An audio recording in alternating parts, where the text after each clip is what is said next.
آج کل منگنی کے بعد کال پر لڑکے لڑکی آپس میں رابطہ کر لیتے ہیں اور گھنٹوں باتیں کرتے رہتے ہیں، کیا ایسا کرنا جائز ہے؟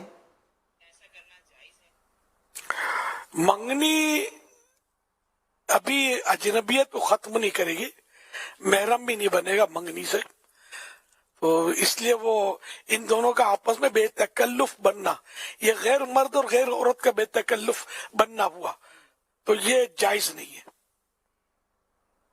ایک اور سوال ہے کہ شوہر جو ہے وہ بیوی کے فوت ہونے کے بعد اپنی بیوی کا چہرہ جو ہے وہ دیکھ سکتا ہے؟ جی ہاں، دیکھ سکتا ہے۔ ایس ایم ایس کے ذریعے سوال ہے، کہہ رہے ہیں کہ کیا نماز تہجد ادا کرنے کے بعد کچھ دیر جو ہے وہ سو سکتے ہیں جبکہ نماز فجر میں کچھ ٹائم ہو؟